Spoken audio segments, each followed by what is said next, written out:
Alors, il va nous falloir donc pour ces beignets 250 g de farine, 50 g de sucre, 50 g de beurre mou, mou ou légèrement fondu. Il va nous falloir également un sachet de sucre vanillé ou une cuillère à soupe de sucre vanillé, c'est vous qui voyez, un sachet de levure chimique, donc là j'ai 11 grammes. Et au niveau du... il faudra une pincée de sel, elle est là. Et au niveau du lait, donc je vous dirai la quantité exacte. Je vais, en fait, il faut que j'arrive à former une boule avec le lait. Donc je vous dirai la quantité exacte juste après. Alors, très simple. Ici, je mets les œufs. On met également le sucre. Il n'y a pas plus facile comme recette, hein. On met le beurre. Le beurre, alors beurre mou, beurre fondu. On met ça dedans. Ok. Ensuite, ici, on dépose la pincée de sel, le sucre vanillé, c'est tout simple comme recette. La farine, hop, la levure chimique. Et là, le lait, on va s'en servir juste pour ramasser notre pâte, hein, d'accord? Alors là, j'ai récupéré, bon, je prends juste la spatule comme ça pour mélanger le tout. Et je vais voir un petit peu ce qui se passe. Alors, ici, vinaigre blanc, hop là, je me débactérise les mains. Et là, j'ai récupéré la pâte à la main. Et je vais voir, est-ce que j'ai besoin de mettre du lait ou pas? Je vais encore me répéter, donc le lait, c'est vraiment pour ramasser la pâte. Je le mets, enfin je le prévois de côté, si j'ai besoin, j'en mets, si j'ai pas besoin, j'en mets pas. Et si vous n'avez pas de lait, vous pouvez mettre de l'eau, hein, s'il y a besoin de mettre de l'eau. Bon, après, je me rends compte que la pâte... elle est en train de se former petit à petit en boule. Il n'y a pas besoin de rajouter de liquide. Alors peut-être une à deux cuillères à soupe, je vais voir. Je vais voir parce que là, ça m'a l'air bien. Alors faites la recette à la main, hein. Pas besoin de forcément de robot. Alors, bonne nouvelle la famille, pas besoin de lait pour moi. Après, tout dépend de votre farine, hein. Si elle est sèche, enfin tout dépend de la qualité de votre farine. Donc, moi j'utilise la T45, mais des fois on a la farine qui absorbe plus de liquide que d'autres. Donc prévoyez toujours une à deux cuillères à soupe de lait si besoin. Allez, là je ramasse donc toute ma pâte. Je vais juste la fraiser ou la phraser, hein. Les deux se disent. Voilà, on va juste écraser comme ça la pâte. Elles sont bonnes cette pâte, hein. Ah si. Là je vais la filmer, la mettre dans un plastique et la laisser reposer pendant environ, sans bon, environ 2 heures. Allez, direction le frigo. Alors la pâte a bien reposé. Je vais fariner le plan de travail comme ceci. Et je vais sortir ma pâte. Donc là j'ai laissé environ 1h30, hein. Je n'ai pas laissé tout à fait 2 heures.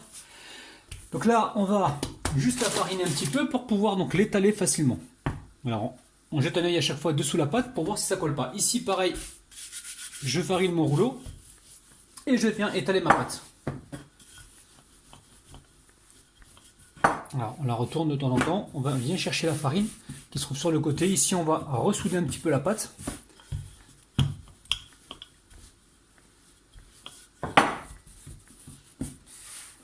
Alors, on vient chercher la farine, hop, là, sur le plan de travail. Et on va essayer de faire un truc qui soit pas trop fin, pas trop épais. Je vais vous montrer.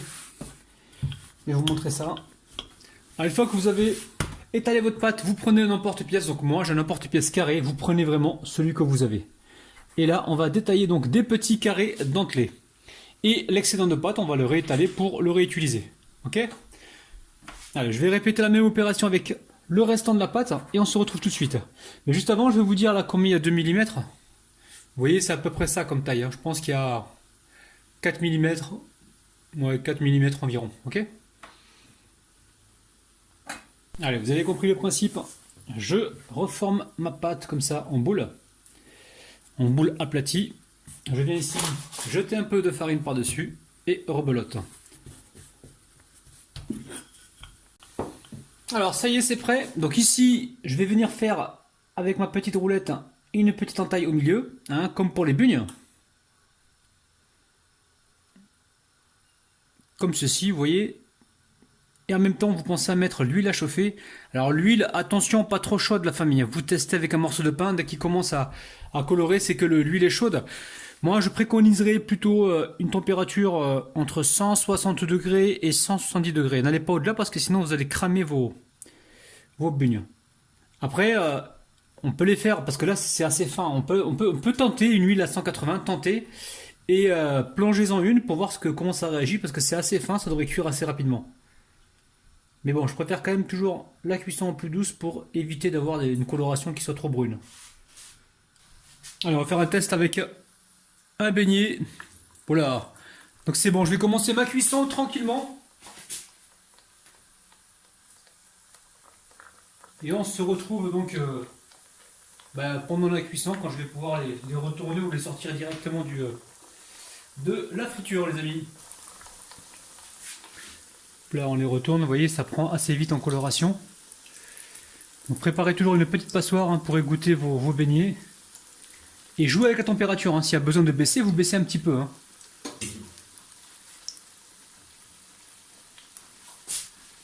J'aime la galette,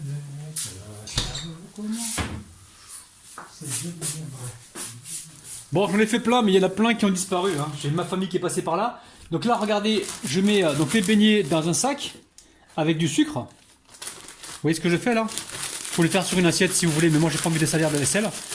Je fais ça et je ressors mes beignets comme ça et j'ai disposé sur l'assiette. Vous avez vu? C'est super gourmand. Bon, il y en a quelques-uns, 4 ou 5 qui ont disparu. Allez, je vais vous montrer celui-ci, vous voyez. C'est légèrement croustillant donc sur l'extérieur et moelleux et fondant à l'intérieur. C'est un truc de ouf. Les amis, prenez soin de vous. Moi, je vais continuer de déguster.